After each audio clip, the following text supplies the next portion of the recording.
Okay. This is, Did I put the wrong number on? no, you just didn't finish.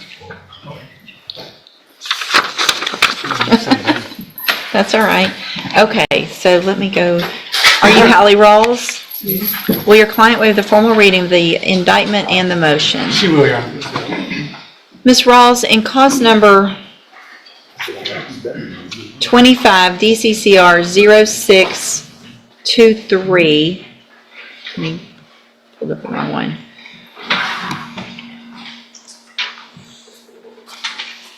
You're charged with the third-degree felony offense of possession of a controlled substance from May 30th of 2024, and how do you plead to that charge? Guilty. Are you pleading guilty freely and voluntarily? Yes, ma'am. And are you pleading guilty because you actually did what they've charged you with? Yes, ma'am. In that case, I have here on the computer some documents that have your signature on them that the state has marked as Exhibit Number 1. Before you signed these, did you go over them with Mr. Rojas? Yes, ma'am. Do you fully understand them? Yes, ma'am. And do you understand, if I follow the agreement that you made with the district attorney, that you'll be waiving or giving up any right to appeal? Yes, ma'am.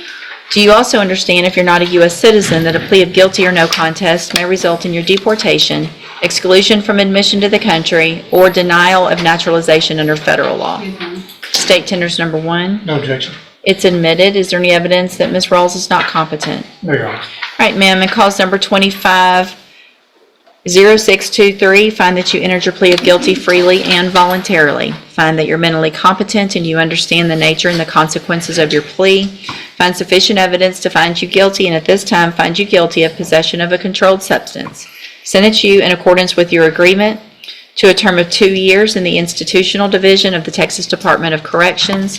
You will receive credit on that sentence for any time that you've been in custody that the law gives you the right to receive. And then, in cause number 241987, I have a motion to revoke your unadjudicated probation. This shows that you were placed on probation January 27th, 2025 for the state jail felony offense of unauthorized use of a vehicle, and that was a 3-year deferred probation. Is that correct? Yes, ma'am. It alleges that you violated your probation. Count 1 alleges that you failed to report as directed February 13th, 20th, March 6th, 20th, and April 8th of 2025. And is that true or not true? True. Count 2 alleges that you failed to work faithfully at suitable employment and provide verification of that. And is that true or not true? True. Count 3 alleges that you did not provide verification of performing the community service as required. Is that true or not true? Count 4 alleges that you did not provide verification of completing the theft prevention class. Is that true or not true? Count 5 alleges you're behind in your court-assessed fees. Is that true or not true? And then count 6 alleges that you failed to complete a mental health evaluation. Is that true or not true? Did you enter your pleas of true to counts 1 through 6 freely and voluntarily? Yes, ma'am. And did you plead true to those counts because they're actually true? Yes, ma'am. I also have some documents in that case here on the computer that have your signature on them that the state's marked as Exhibit Number 1. Did you also sign and go over these with Mr. Rojas? Yes, ma'am. And do you fully understand them? State tenders number 1. No objection. It's admitted. I'm going to find, Ms. Rawls, that you entered your pleas of true to counts 1 through 6 freely and voluntarily. Find that those counts true, again, that you're mentally competent and understand the nature and the consequences of your plea. Find sufficient evidence to find you guilty, and at this time find you guilty of unauthorized use of a vehicle. Sentence you in accordance with your agreement to 12 months in the state jail prison. You will receive credit on that sentence for any time that you've been in custody that the law gives you the right to receive. These sentences will run concurrently, which means together at the same time. I'm handing you in each of your cases the trial court certifications that shows these were agreements that I followed, so you have waived your right to appeal. You've also been handed a written admonishment regarding your ineligibility to possess a firearm or ammunition. Because of the judgment entered against you, you're ineligible under Texas law to possess a firearm or ammunition. Possession of a firearm or ammunition could lead to charges against you. Firearm is a legal term, and you should read the written admonishment I provide you to see what devices qualify as a firearm. If you have questions about the laws that make you ineligible to possess a firearm or ammunition, or about how long that lasts, you can talk with Mr. Rojas.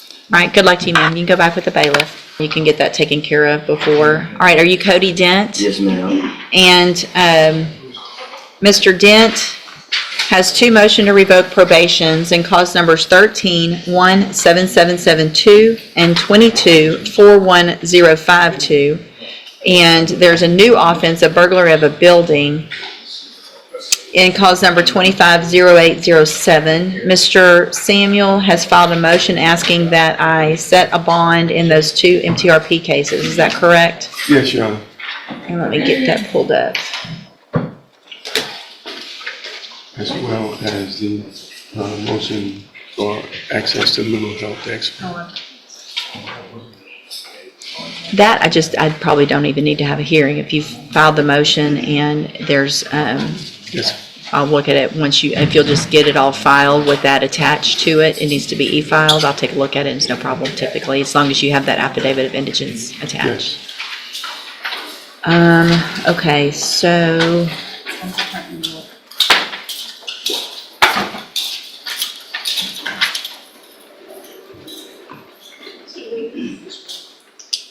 Oh, here it is. So are there no bonds set at the time? Correct. Okay. And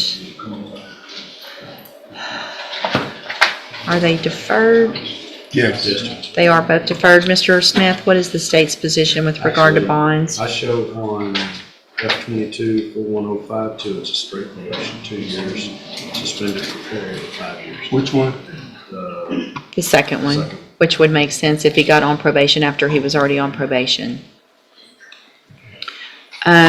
Give me just a second. I want to take a look at the PC and that new offense, and then I'll let you put on any testimony you need.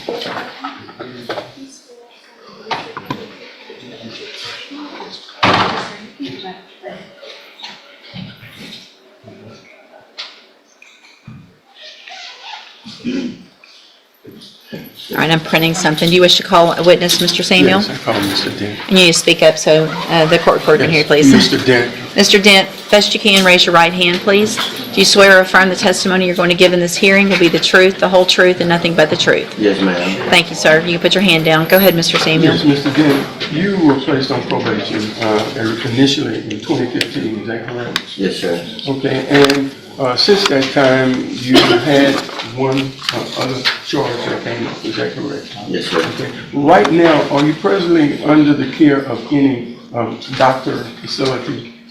It's been a time. And are you presently on medications at this time? Yes, sir. Okay. And what medications are you on? Ooh. Don't make me lie, I don't know them by heart. Okay. You live with, who do you live with? My grandmother. And you don't have any children, is that correct? No, sir. And your only source of income is from SSI? Yes, sir. Okay, and with that, now, going to the date in which you were last arrested, that was, when it says burglary of a building, that was a container, is that correct, at a business?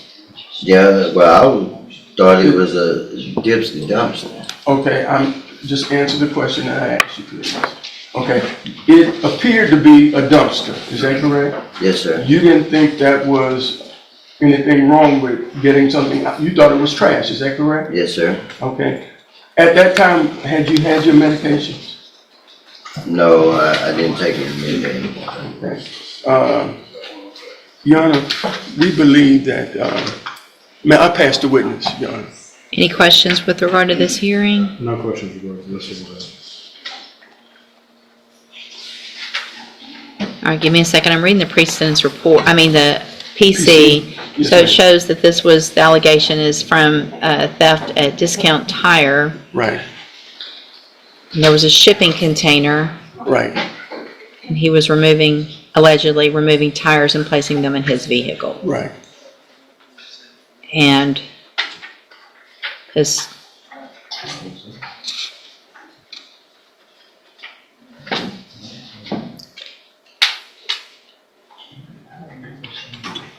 the business apparently was closed, signs on the container. and we will show the container, the signs. They somewhat obscure, but they were Well, there. but they're on the business Right. property with tires that belong to Discount Tire Business. Used, and the value of the tires were Doesn't matter. $50 a piece. I Okay. understand. I guess I just want to make sure the problem is if we're having, okay. So the first probation was for obstruction or retaliation placed on that probation 2015 Correct. for 5 years. I'm assuming that has been extended. Yes.